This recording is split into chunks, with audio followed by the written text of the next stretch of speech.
You wouldn't believe the turn gospel music just took. Marvin Winans, a name that resonated across choirs, church pews, and Grammy stages, quietly stepped away from it all.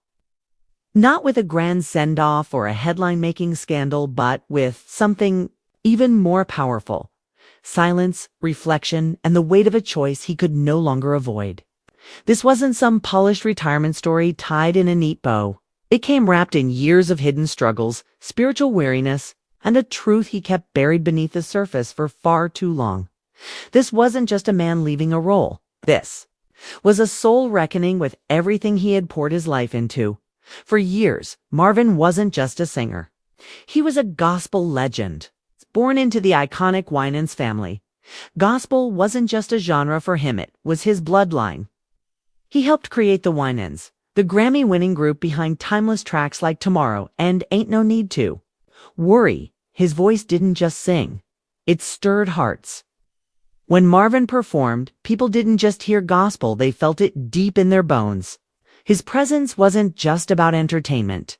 It was ministry, healing, and transformation all wrapped into one man. That's why his sudden decision to walk away shocked so many. How could someone so deeply rooted in this world just disappear from the spotlight? But music was just one part of his identity. He built something even more personal and lasting: the Perfecting Church in Detroit. This wasn't a small Sunday congregation. Under Marvin's leadership, it blossomed into a spiritual home for thousands. His sermons were streamed globally.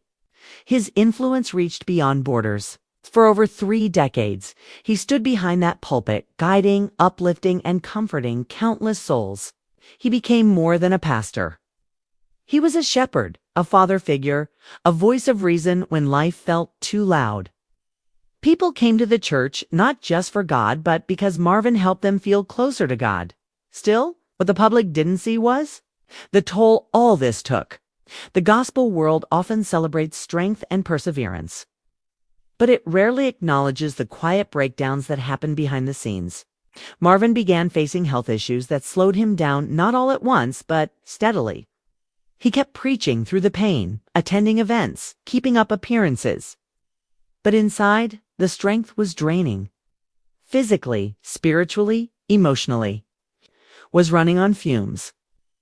And while his smile never faded and his sermons remained powerful, his private moments told a different story. One of the deepest cracks in his armor came in 2005 when his brother, Ronald, passed away. That wasn't just a personal tragedy, it shattered something in Marvin. Ronald wasn't just family.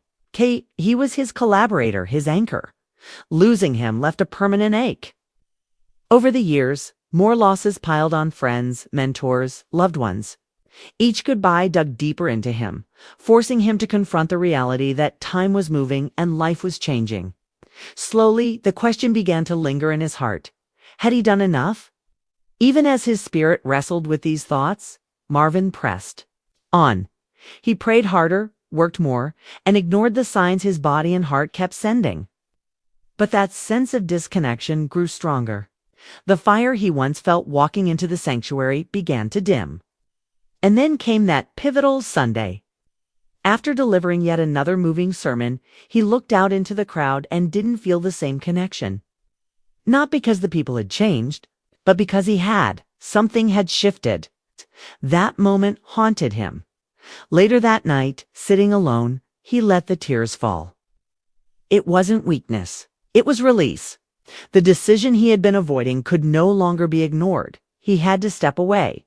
Not because he was tired of serving, but because he respected the church, the calling, and himself too much to give less than his all. He wanted to leave while there, with still strength in his voice and love in his heart. He didn't want to fade away under the weight of expectations. He wanted to release the reins so the ministry could continue to thrive in without him. When he told the church, it hit like thunder.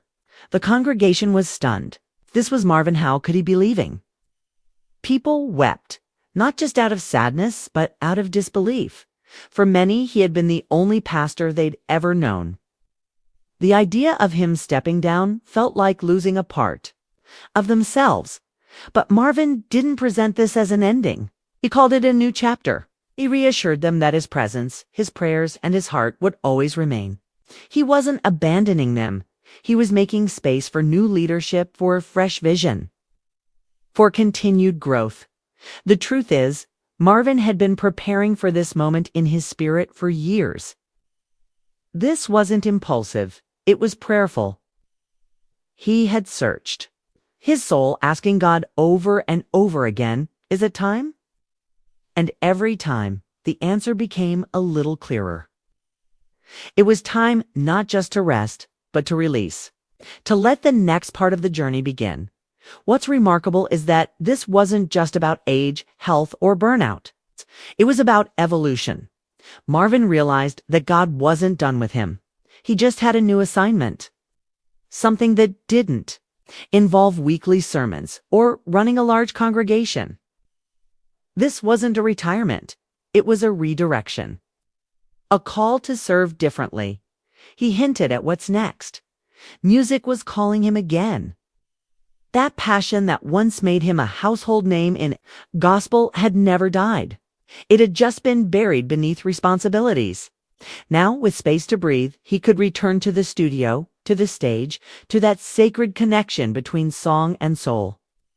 Fans were ecstatic at the idea of new music, collaborations, maybe even a tour. Its voice, still powerful, still comforting, was ready to rise again. But more than music, Marvin felt a calling to mentor, to pour into the next generation of gospel artists who needed not just talent, but guidance. He didn't want to just pass down melodies. He wanted to pass down wisdom. Lessons forged in decades of service, of grief, of resilience.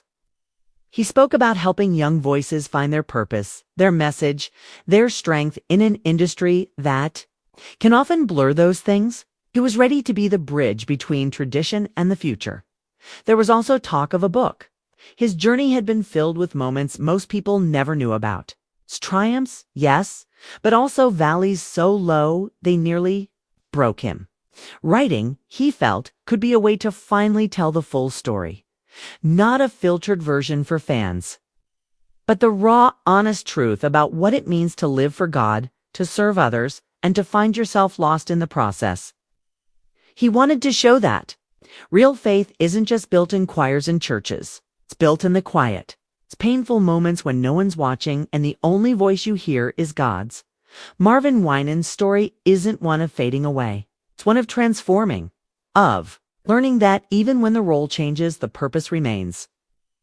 He didn't choose to disappear. He chose to listen to this still, small voice telling him that the next season would look different, but be just as powerful. So, as Marvin walks into this new season of life, one thing is certain. His influence isn't ending. It's expanding. He's still that vessel of encouragement, that voice of comfort, that servant of faith. Only now he's walking in a different direction, still led by the same God, still filled with the same fire. And that's the beauty of his journey. It reminds us all that purpose doesn't expire. It evolves. Marvin Winans didn't walk away from the gospel. It's walking deeper into it, just on a new path. And wherever that path leads, we can be sure of one thing. It's going to move people, just like he always has.